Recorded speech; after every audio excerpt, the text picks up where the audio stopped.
அனைவருக்கும் வணக்கம். வீட்டுக்கு ஒரு நூலகம் அமைப்போம் என்ற தலைப்பில் மேடையில் நாடகம் அரங்கேற்றப்படுகிறது.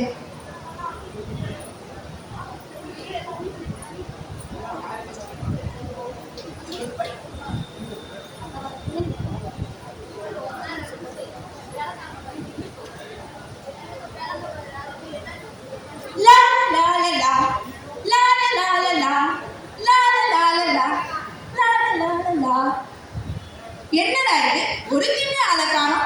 எப்பவுமே நம்மளுக்கு முன்னாடியே வந்து விளையாடுறதுக்கு நிற்பாளுங்க. இப்பதான் ஒரு திமே வரல. சரி, நம்மளே போய் விளையாட கூப்பிடுவோம். Tick tick. எவனையவ கதவு தட்டுறவ? அம்மா, மகா இல்லையா? விளையாடுறதுக்கு கூப்பிட வந்தேன். உருப்படாம போனவளே. மகாலா இல்ல, அவ பள்ளிக்கூடத்துக்கு போயிருக்கா. நீ போயிட்டு உருப்பிடுற வழியை பாக்குறியா? இவ கிடக்கா. இவ கொண்டு இல்லாட்டி நம்ம விளையாடுறதுக்கு ஆளா இல்ல. லா லா லா லா லா லா லா. Tick tick. மீனாட்சி, வெளிய வாடி. இருடி வரேன். என்னடி, நீ பள்ளிக்கூடத்துக்கு போகலையா? எங்க அப்பா வேலைக்கு போயிருக்காரு. என்ன பள்ளிக்கூடத்துல விட்டு வேலைக்கு போக சொல்ல நான் பள்ளிக்கூடத்துல இருந்து வீட்டுக்கு தப்பிச்சு வந்துட்டேன். எங்க மகா வரலையா? அவள அவங்க அம்மா பள்ளிக்கூடத்துக்கு அனுப்பிச்சிட்டாங்களாண்டி. அவ இனிமேல் விளையாடவே வர மாட்டாளா. இந்த பெத்தவங்களே இப்படிதான். பள்ளிக்கூடத்துக்கு போவாடி ஒரே ரோதனை உங்க கூட. சரி, நம்ம போய் விளையாடலாமா? வாடி விளையாடலாம்.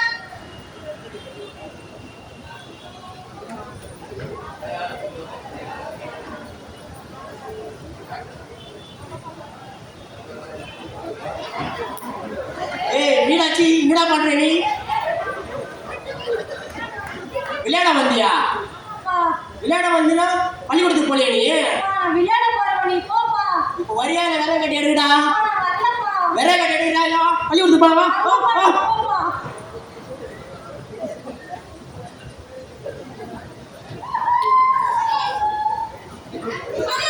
பள்ளிக்கூடத்துக்கு போகாம ஏடி வந்து விளையாடிட்டு இருக்க? நான் தான் படிக்காம போயிட்டேன். நீயாவது உருப்படலான்னு பார்த்தா நீயும் படிக்காம இங்கே ஊரை சுத்திட்டு திரியலான்னு நினைச்சியா? வா, பள்ளிக்கூடத்துக்கு போவா. பள்ளிக்கூடத்துக்கு போறா. நான் பள்ளிக்கூடத்துக்கு வரல. நான் பள்ளிக்கூடத்துக்கு வரல. வா, நான் பள்ளிக்கூடத்துக்கு வரல.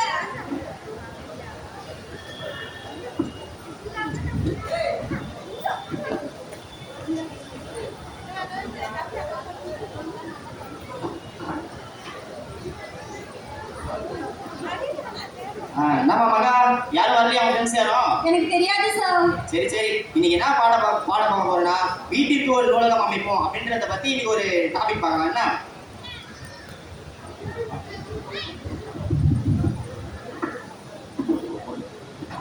வா வா வீட்டுக்கு. டேய் வா பள்ளிக்கூடத்துக்கு. என்னங்க பிரச்சனை? இந்த பொண்ணை பள்ளிக்கூடத்துக்கு அனுப்பிச்சா வெளியே போய் விளையாடி இருக்குது. நீங்க என்ன தான் கவனிக்கிறீங்க எங்க பள்ளிக்கூடத்துல? சரி சரி, என்னை விட்டு போங்க, நான் பாத்துக்கிறேன். ஆமா, ஒழுங்கா போய் படிப்போம். என்னம்மா உன் ஃப்ரெண்டு கலை எங்க? சரி சரி உட்காரு, அது எங்கிருந்து வரப்போகுது? வாடி, வந்து போய் படி. வா, பள்ளிக்கூடத்துக்கு வரல. வா, போய் படி. வா. என்னம்மா பிரச்சனை? பள்ளிக்கூடத்துக்கு அனுப்பிச்சா அவங்க வந்து படிக்காம ஊர் சுத்திட்டு திரியறா சார். சரி விட்டு போங்க, நான் பாத்துக்கிறேன். உள்ளேயே முடிச்சு போடுங்க சார். இல்லைன்னா வெளியே தப்பிச்சு போயிடுவா. சரிங்கம்மா, நான் பாத்துக்கிறேன், விட்டு போங்கம்மா.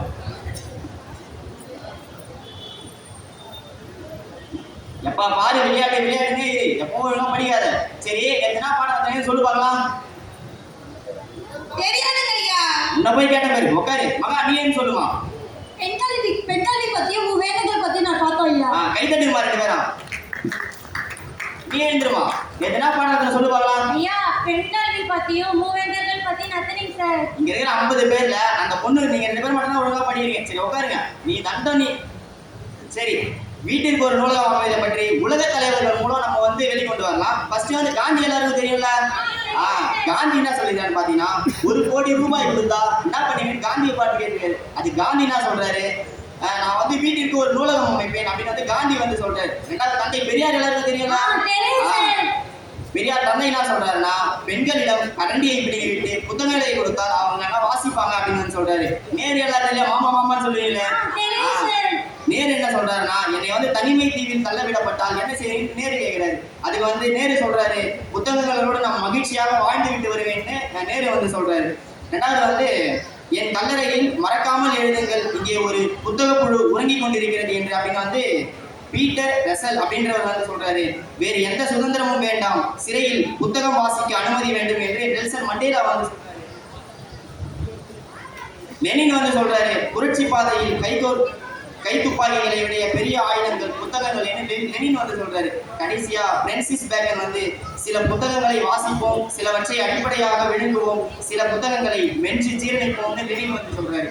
இதன் மூலயமா என்ன தெரிய வருதுன்னா, வீட்டுக்கு ஒரு காரு, வீட்டுக்கு ஒரு போனு அப்படின்றத விட வீட்டிற்கு ஒரு நூலகம் அமைப்பதும் இந்த வகையில வந்து ரொம்ப முக்கியம். இதை வந்து வீட்லயும் நீங்க பேசி பாருங்க. இதை பத்தி நாளைக்கு வந்து கிளாஸ் பார்க்கலாம். எல்லாரும் போயிட்டு வாங்க.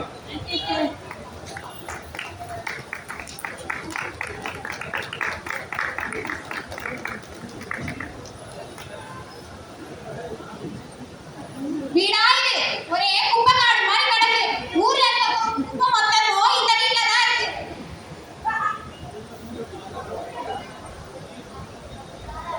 இன்னைக்கு நம்ம சார் வந்து வீட்டுக்கு ஒரு நூலகம் அமைக்கணும்னு சொன்னாரு. அதுல புத்தகம் வேற வாங்கணும். சரி, அம்மாட்ட காசு கேட்டு பாப்போம். அம்மா அம்மா வாடி, பின்னாடி அந்த துணியெல்லாம் கொஞ்சம் இருக்கு, அதெல்லாம் எடுத்து காய போட்டுறியா? அம்மா அது இருக்கட்டும், நான் சொல்றத கேளுமா. சொல்லு. இன்னைக்கு எங்க சார் வீட்டுக்கு ஒரு நூலகம் அமைக்கணும்னு சொன்னாரு. அதுக்கு புத்தகம் எல்லாம் வாங்கி நான் சேமிக்க போறேம்மா. அதனால பணம் கொடுமா. புத்தகம் வாங்க காசு வேணுமா? கால் கைக்கு கட்டி குடிக்கிறதே இங்க பெருசா இருக்கு. தனியார் பள்ளிக்கூடத்துல சேர்த்தா செலவாகும்னா உன்னை அரசு பள்ளிக்கூடத்துல சேர்த்தேன். நீ என்னடா இப்ப புத்தகம் வாங்க காசு கேக்குற? நான் எங்க போவேன் காசுக்கு? எனக்கு அதெல்லாம் தெரியாது. நீ காசு கொடுத்துதான் ஆகணும். இப்ப போக போறியா இல்ல கடக்க மத்த கட்ட பிஞ்சு போயிடும். நீ கொடுக்கணும். இல்லப்போ பேசாத. இவனுக்கு வேற வேலையே இல்ல.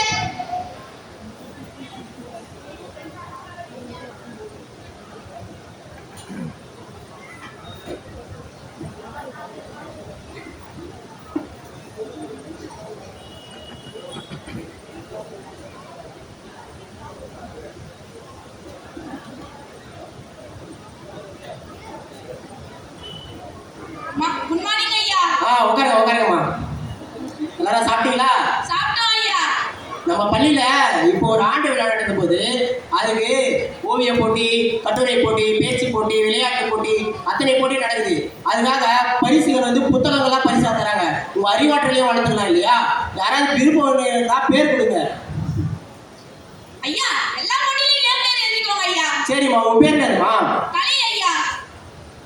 சரிம்மா, நீ ஸ்கூலுக்கும் வர மாட்டேன், ஒழுங்காவும் படிக்க மாட்டேன், நீலாம் பேர் கொடுக்குற? ஐயா நேத்து எங்க சார் சொன்னாரு வீட்டுக்கு ஒரு நூலகம் அமைக்கணும்னு. அதனால தான் ஐயா இந்த போட்டியில வெற்றி பெற்று வீட்டுக்கு ஒரு நூலகம் அமைக்கிறதுனால புத்தகம் எல்லாத்தையும் சேர்த்து வைக்கலாம்னு இருக்கிறேன் ஐயா. சரிம்மா. ஏன் நீங்க ரெண்டு பேர்லாம் பேர் கொடுக்க மாட்டீங்களா? நாங்க வரல சார். என்னம்மா நீங்க தலைகீழா நடக்குது. சரி போங்க. நன்றி. நன்றிங்க ஐயா.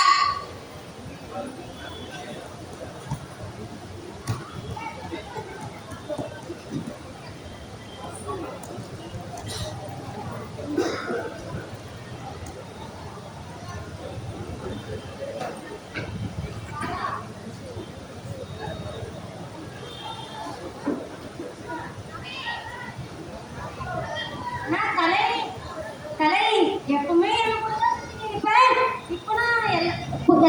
இப்போ நான் புத்தகம்லாம் பரிசா வாங்கிட்டு இருக்கேன். என்ன விஷயம் நடக்குது? அம்மாடி நேத்து நம்ம ஐயா தான் சொன்னார்ல வீட்டுக்கு ஒரு நூலகம் அமைக்கணும்னு. அதனால தான் நீ இந்த புத்தகம் எல்லாம் சேமிக்கலாம்னு இருக்க. சமுதாயத்துல எல்லாரும் புத்தகம் படிச்சுதான் மேல் உயரத்துக்கு வந்திருக்காங்க. அதனால இனிமேல் நானும் புத்தகத்தை எல்லாம் படிச்சு மேல் உயரத்துக்கு வரலாம்னு இருக்கேன்டி. இவளுக்கு ஞாபகம் வச்சிருக்கோம்.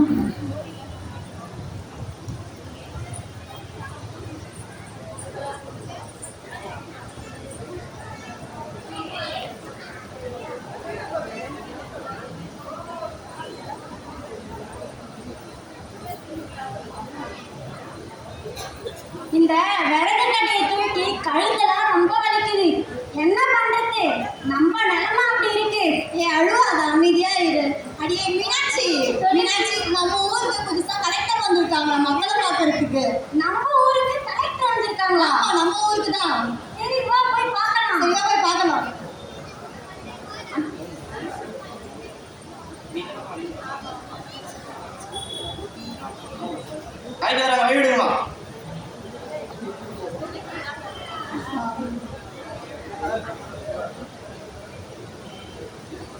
இவங்களை எங்கேயும் பார்த்த மாதிரி இருக்குல்ல?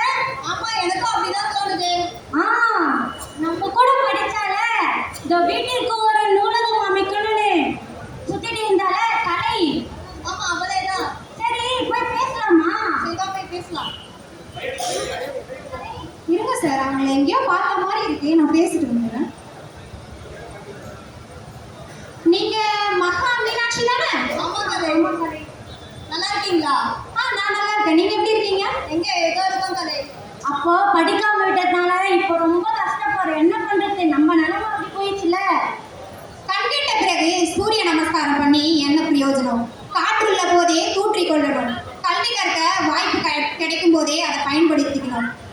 நம்ம தினமும் எதை பார்க்குறோமோ அதுவாகவே ஆகிறோம். வீட்டில் ஒரு நூலகத்தை அமைச்சு தினந்தோறும் புத்தகங்களை பார்க்கும்போது அந்த புத்தகங்கள் நம்மளை படிக்க தூண்டும். அது படிக்க தூண்டுறது மூலமா நம்ம வாழ்வில் மேன்மையான நிலைக்கு அடையலாம். என்ன புத்தகங்கள் அப்படி தூண்டுறதுனால தான் நான் இந்த நிலைமையில நிற்கிறேன். இப்போ ஒன்றும் கெட்டு போகல. அதான் உங்க பிள்ளைங்க இருக்காங்கல்ல, அவங்களுக்கு வீட்டில் ஒரு நூலகத்தை அமைச்சு கொடுங்க. அது மூலயமா அவங்க வாழ்க்கையிலே ஒரு ஒளி விளக்கு மலரட்டும். நீ சொன்ன மாதிரி எங்க பிள்ளைங்களுக்கும் வீட்டிற்கும் ஒரு நூலகம் அமைச்சு கொடுக்கணும். சரி கலை. பெற்றோர்களாகிய உங்களுக்கு பிள்ளைகளை வாழ்வில் உயர்த்தி விடுறதுக்கு பல கடமைகள் இருக்கலாம். அதில் ஒன்று வீட்டில் நூலகம் அமைச்சு கொடுக்கறது. அந்த கடமையை தவறாமல் செஞ்சீங்கன்னா உங்க பசங்க மேலே மேலே வளர்ந்து வருவாங்க. புத்தகங்கள் என்பது சிறகு போல, அதை வைத்துக்கொண்டு நீ எங்கு வேண்டுமானாலும் பறக்கலாம். மனிதனின் மாண்புகள் எனப்படுவது புத்தகமாகும். இன்று தலைகுனிந்து படித்தால் நாளை தலை நிமிர்ந்து வாழலாம். ஒரு சாதாரண மக்களை மேன்மக்களையாக மாற்றுவது இந்த நூலகத்தின் பெரும் பங்கு. புத்தகங்களை புரட்ட புரட்ட புரட்சி வெடிக்கும்.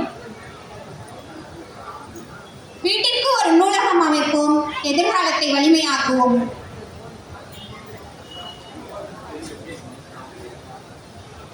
நாடகம் வீட்டிற்கு ஒரு நூலகம் அமைப்போம்.